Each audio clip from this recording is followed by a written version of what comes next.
News, ಇದು ನಿಮ್ಮ ಧ್ವನಿ. ನಮಸ್ಕಾರ. ಎಸ್ ನ್ಯೂಸ್ಗೆ ಸ್ವಾಗತ. ನಾನು ಎಸ್ ದೇವೇಂದ್ರಗೌಡ. ಇಂದಿನ ಮುಖ್ಯಾಂಶಗಳು.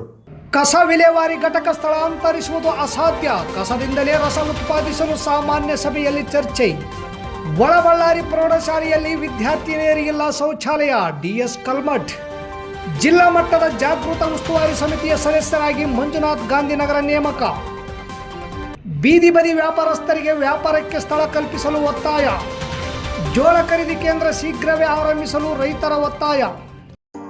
Sunrise group of institute Sindhanur ಕೇಂದ್ರ ಮತ್ತು ರಾಜ್ಯ ಸರ್ಕಾರದಿಂದ ಮಾನ್ಯತೆ ಪಡೆದಿದೆ. ಪ್ರಿಯ ಪಾಲಕರೇ ಹಾಗೂ ವಿದ್ಯಾರ್ಥಿಗಳೇ, ನಿಮ್ಮ ಉಜ್ವಲ ಭವಿಷ್ಯಕ್ಕಾಗಿ ಒಮ್ಮೆ ಈ ಸಂಸ್ಥೆಗೆ ಭೇಟಿ ನೀಡಿ.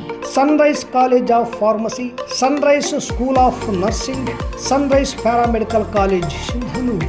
ಈ ಸಂಸ್ಥೆಯಲ್ಲಿರುವ ಕೋರ್ಸ್ಗಳು: ಡಿ ಫಾರ್ಮಸಿ ವಿದ್ಯಾರ್ಹತೆ ಪಿಯುಸಿ ಸೈನ್ಸ್ ಪಾಸ್, ಅವಧಿ 2 ವರ್ಷ. ನರ್ಸಿಂಗ್ ಜಿಎನ್ಎಂ ವಿದ್ಯಾರ್ಹತೆ ದ್ವಿತೀಯ ಪಿಯುಸಿ, ಕಲಾ ಮತ್ತು ವಿಜ್ಞಾನ ವಾಣಿಜ್ಯ, ಅವಧಿ 3 ವರ್ಷ. ಪ್ಯಾರಾಮೆಡಿಕಲ್ ಕಾಲೇಜ್ ಡಿಎಂಎಲ್ಟಿ ಡಿಎಚ್ಐ ಕೋರ್ಸ್ಗಳು ವಿದ್ಯಾರ್ಹತೆ ಎಸ್ಎಸ್ಎಲ್ಸಿ ದ್ವಿತೀಯ ಪಿಯುಸಿ ವಿಜ್ಞಾನ, ಅವಧಿ 3 ವರ್ಷ. ಹಾಗೂ ಈ ಸಂಸ್ಥೆಯ ವಿಶೇಷತೆ ಏನೆಂದರೆ ಅನುಭವಿ ಉಪನ್ಯಾಸಕರಿಂದ ಬೋಧನೆ, ಪ್ರತಿ ಶನಿವಾರ ವಿಶೇಷ ತಜ್ಞ ವೈದ್ಯರಿಂದ ಉಪನ್ಯಾಸ, ಸುಸಜ್ಜಿತ ಕಟ್ಟಡ, ಸ್ಮಾರ್ಟ್ ಕ್ಲಾಸಸ್ ಹಾಗೂ ವಿಶೇಷವಾಗಿ ಎಲ್ಲ ವಿದ್ಯಾರ್ಥಿಗಳ ಸುರಕ್ಷತೆಗಾಗಿ ಸಿಸಿ ಕ್ಯಾಮೆರಾ ಅಳವಡಿಸಲಾಗಿದೆ. ಮತ್ತು ವಿದ್ಯಾರ್ಥಿಗಳಿಗೆ ಕಲಿಕಾ ಅನುಭವಕ್ಕಾಗಿ ಸಿಂಧನೂರು ಹಾಗೂ ವಿವಿಧ ನಗರದ ತಜ್ಞ ವೈದ್ಯರಿಂದ ಉಚಿತವಾಗಿ ಸುಮಾರು ಆರೋಗ್ಯ ತಪಾಸಣೆ ಶಿಬಿರದಲ್ಲಿ ವಿದ್ಯಾರ್ಥಿಗಳು ಭಾಗವಹಿಸಿ ವಿಶೇಷ ಕಲಿಕಾ ಅನುಭವವನ್ನು ಪಡೆದಿರುತ್ತಾರೆ. ಪ್ರವೇಶಕ್ಕಾಗಿ ಹಿಂದೆ ಸಂಪರ್ಕಿಸಿ. ಇರ್ಫಾನ್ ಕೆ, ಅಧ್ಯಕ್ಷರು, Sunrise group of D pharmacy, nursing GNM, paramedical DMLT ಹಾಗೂ ಡಿಎಚ್ಐ ಕಾಲೇಜ್ ಸಿಂಧನೂರು. ವಾಸವಿ ಕಲ್ಯಾಣ ಮಂಟಪದ ಮುಂಭಾಗ, PWD ಕ್ಯಾಂಪ್, ರಾಯಚೂರು ರಸ್ತೆ, ಸಿಂಧನೂರು. Phone number 8197143588, 8904242655, 9036731385. ವಾರ್ತೆಗಳ ವಿವರ. ನಗರಸಭೆ ಸಭಾಂಗಣದಲ್ಲಿ ಬುಧವಾರದಂದು ನೂತನವಾಗಿ ಆಯ್ಕೆಗೊಂಡ ನಗರಸಭೆ ಅಧ್ಯಕ್ಷೆ ಪ್ರಿಯಾಂಕಾ ನಾಯಕ್ ಹಾಗೂ ಉಪಾಧ್ಯಕ್ಷೆ ಮಂಜುಳಾ ಪ್ರಭುರಾಜ್ ಅವರ ನೇತೃತ್ವದಲ್ಲಿ ಮೊಟ್ಟ ಮೊದಲ ಸಾಮಾನ್ಯ ಸಭೆ ಜರುಗಿತು. ಈ ಸಾಮಾನ್ಯ ಸಭೆಯಲ್ಲಿ 2025-26ನೇ ಸಾಲಿನ ಆಯವ್ಯಯ ಮಂಡಿಸಿ ಒಪ್ಪಿಗೆ ಪಡೆಯಲಾಯಿತು.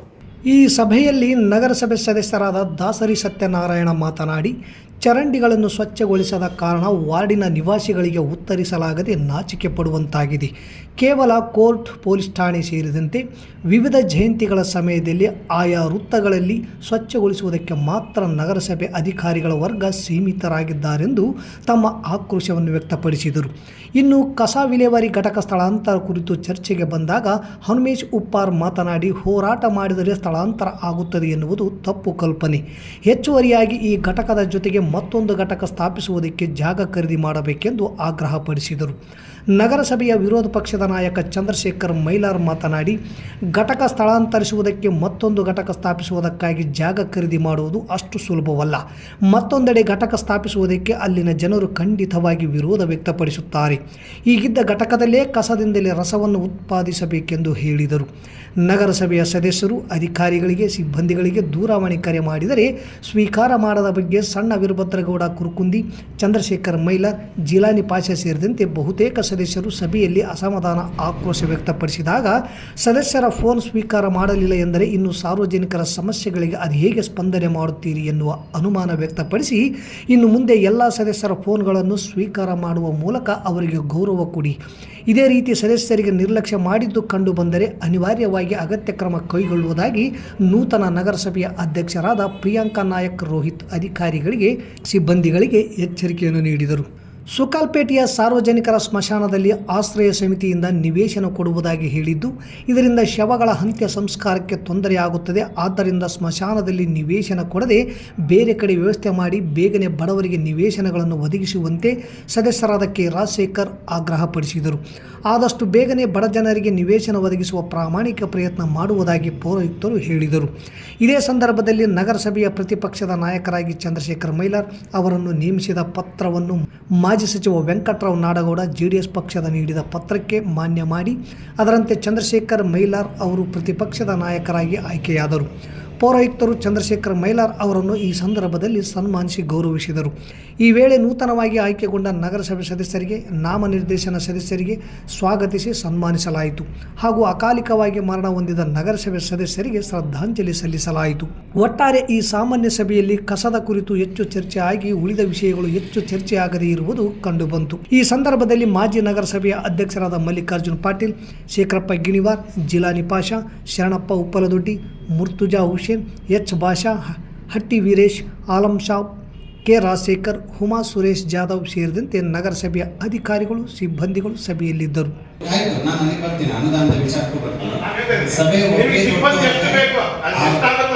ಸಿಬ್ಬಂದಿನ ನಾವು ಕೆಲಸದಿಂದ ಕಿತ್ತಾಕ್ತಿವಿ ಅಷ್ಟೇ, ಬರ್ಲಾರ್ದಂಗೆ ಟೈಪ್ ಮಾಡ್ಕೊಡ್ತೀವಿ. ಒಂದು ವಿಚಾರ. ಎರಡನೇ ವಿಚಾರ, ಏನು ಅನುದಾನ ಬಂದಿದೆ ಅಂತಲ್ಲ, ಅನುದಾನ ಹಂಚಿಕೆ ಆಗಿರೋದು ನಿಜ. ಆ ಅನುದಾನ ಹಂಚಿಕೆಯಾಗಿ ಬಿಡುಗಡೆಯಾಗಿ ನಾವು ಇಂಪ್ಲಿಮೆಂಟೇಷನ್ ಮಾಡಬೇಕಾಗಿದೆ. ಈಚೀಚೆಗೆ ಈಗ ಉದಾಹರಣೆಗೆ ನಾನು ವೈಯಕ್ತಿಕವಾಗಿ ನಾನು ಹೇಳೋದಾಯ್ತಂದ್ರೆ 2 ವರ್ಷದಷ್ಟೇ ವರದಿ ತಗೊಳ್ಳೋದು ಬೇಡ, ಆ ಹಿಂದಿನ ವರ್ಷದ್ದು ವರದಿ ತಗೊಳ್ಳಿ. ಅವಾಗ ಏನಾಗಿತ್ತು, ಈಗ ಏನಾಗಿತ್ತು, ಇವೆರಡು ವರದಿಯನ್ನು ನಾನು ಕೊಡ್ತೀನಿ. ಪ್ರಶ್ನವರು ಇದ್ದಾರೆ, ಅವ್ರು ಬಿಡುಗಡೆ ಮಾಡ್ತೀನಿ. ಅಥವಾ ಯಾವ ರೀತಿ ಅನುದಾನ ಬಳಕೆ ಆಗಿದೆ ಅನ್ನೋದು ಅವ್ರಿಗೂ ಗೊತ್ತಾಗುತ್ತೆ, ಇವಾಗಲೂ ಗೊತ್ತಾಗುತ್ತೆ.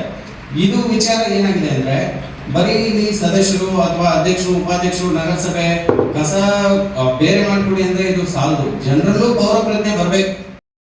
ಆಮೇಲೆ ಯಾರು ನಿಮ್ಮ ಯಾವ ವಾರ್ಡ್ಗೆ ಮೇಸ್ತ್ರಿಗಳು ಚೇಂಜ್ ಆಗ್ತಾರೆ ಅದನ್ನ ಕೌನ್ಸಿಲರ್ಗಳಿಗೆ ಇನ್ಫಾರ್ಮ್ ಮಾಡ್ರಿ ನೀವು.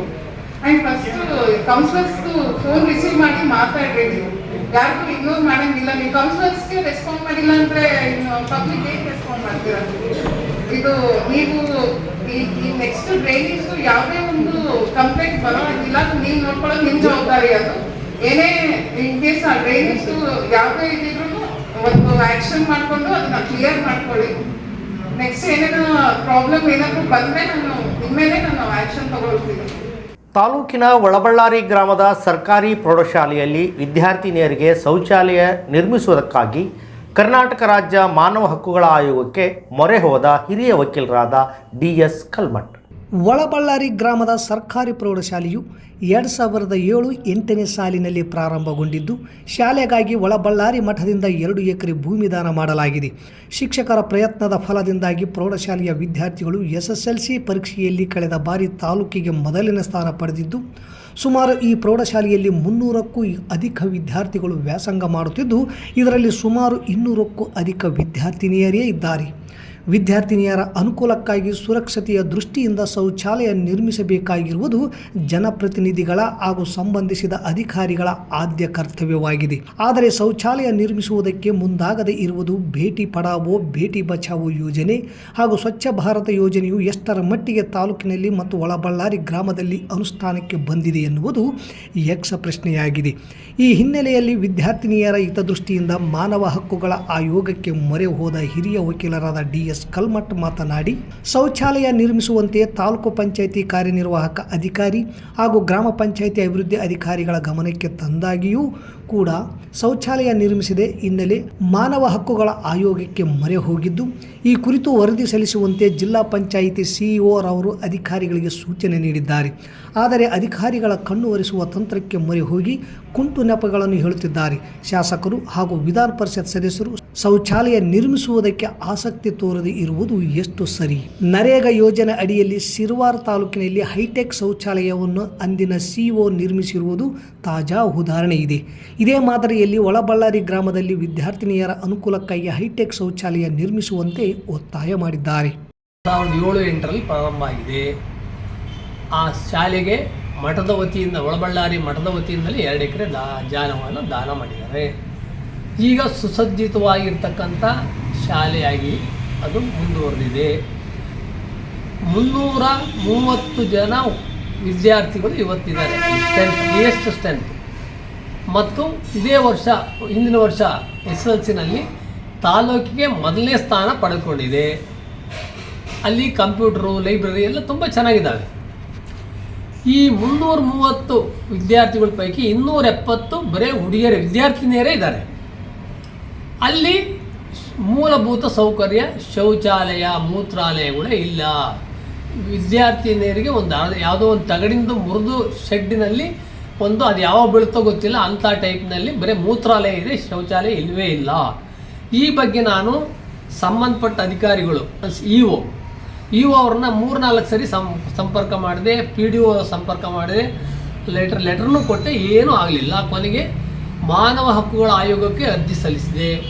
ಅವರು CEO ಜಿಲ್ಲಾ ಪಂಚಾಯತ್ ಅವರಿಗೆ ಪತ್ರ ಬರೆದು ತನಿಖೆ ಮಾಡಿ ಸೂಕ್ತ ಕ್ರಮ ಕೈಗೊಂಡಿದ್ರು. ಆದ್ರೂ ಬರೀ ಕಣ್ಣೊರೆಸುವ ತಂತ್ರ ಆಗಿದೆ. ಯಾವುದೋ ತಾಂತ್ರಿಕ ಒಂದು ತಾಂತ್ರಿಕ ದೋಷವನ್ನು ತೋರಿಸಿ ಮುಂದಕ್ಕೆ ಆಗ್ತಾ ಇದ್ದಾರೆ.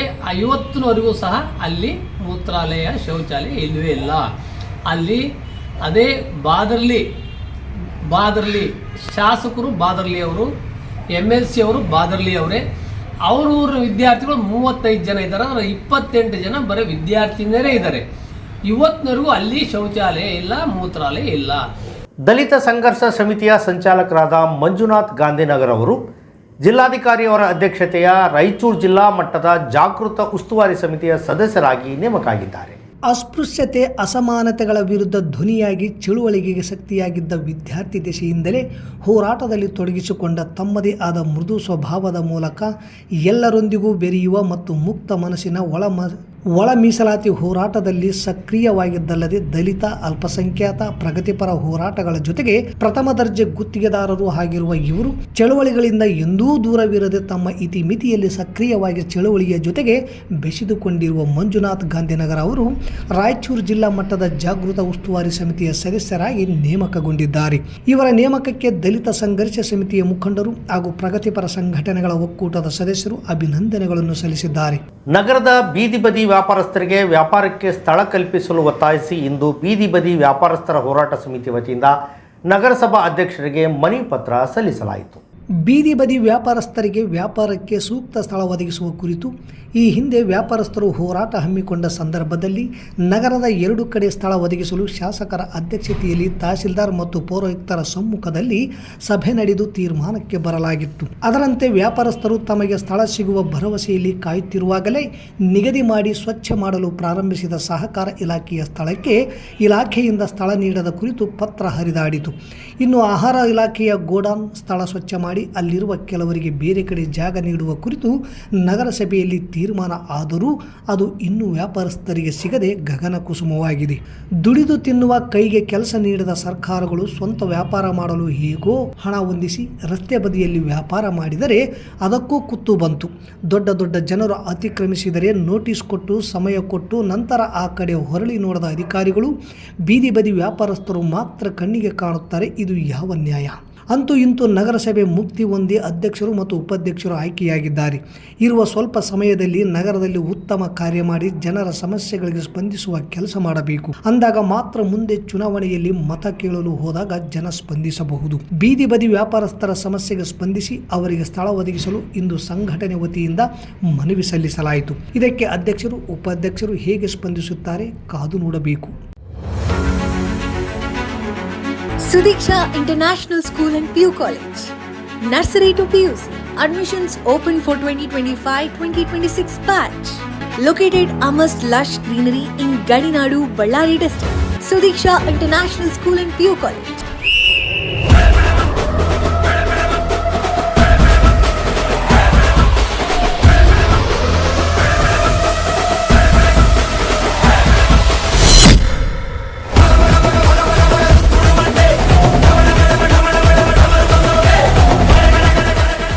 Clean, safe and secure campus.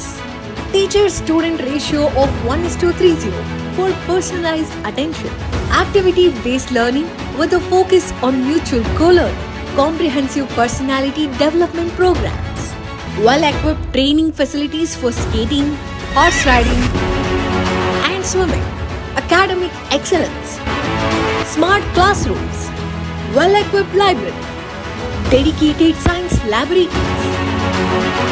Physics, chemistry, biology and computer labs. Olympiad and foundation classes for competitive exam preparation. Residential facilities. Separate, spacious and secure hostels for boys and girls. spacious playground for sports and recreation, safe and reliable transportation facility. Contact us, Sudiksha International School and PU College. Address, Ibrahimpura, Karchiganuru Road, Siruguppa, Ballari District.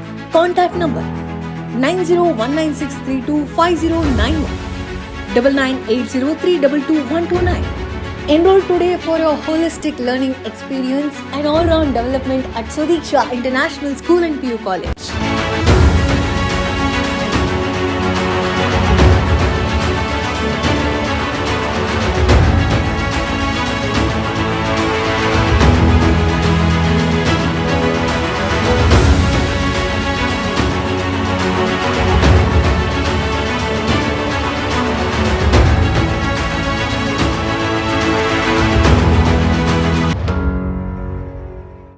Sindhanur ತಾಲೂಕಿನ ಜೋಳದ ಬೆಳೆಗಾರರ ಸಮಸ್ತ ರೈತ ಬಾಂಧವರ ಪರವಾಗಿ ಜೋಳ ಖರೀದಿ ಕೇಂದ್ರ ತೆರೆಯಲು ಗ್ರೇಡ್ 1 ತಹಸೀಲ್ದಾರರಿಗೆ ಮನವಿ ಪತ್ರ ಸಲ್ಲಿಸಲಾಯಿತು. ಈ ಸಂದರ್ಭದಲ್ಲಿ ರೈತರಾದ ತಿಮ್ಮಣ್ಣ ರಾಮತ್ನಾಳ್, ಸಿದ್ದರಾಮಯ್ಯ ಸ್ವಾಮಿ, ಮಾರ್ಸಿರ್ವಾರ್, ಬಸವರಾಜ್ ಗೋನ್ವಾರ್, ಅಧ್ಯಕ್ಷರು VSSN ಹಾಗೂ ಉರ್ಕುಂದಪ್ಪ ಮಳ್ಳಿ ಗೋನ್ವಾರ್, ಮಲ್ಲನಗೌಡ ಗೋನ್ವಾರ್, ತಿಮ್ಮಪ್ಪ ನಾಯಕ್ಕ ಉಡ, ಯಂಕೋಬ ಜವಳಗೆರ, ಚನ್ನಪ್ಪ ಜವಳಗೆರ, ನಜೀರ್ ಅಹಮದ್ ದಿದ್ದಿಗಿ, ಗಿರ್ಜಪತಿ, ಗೋವಿಂದಪ್ಪ ಮಾಟೂರ್ ಇನ್ನಿತರರು ಇದ್ದರು.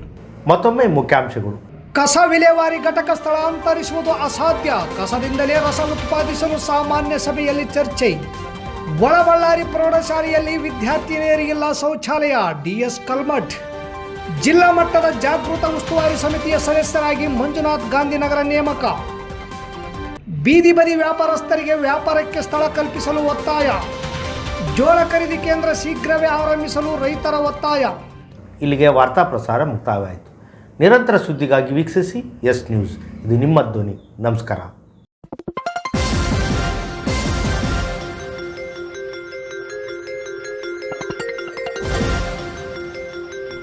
ಎಸ್ ನ್ಯೂಸ್, ಇದು ನಿಮ್ಮ ಧ್ವನಿ.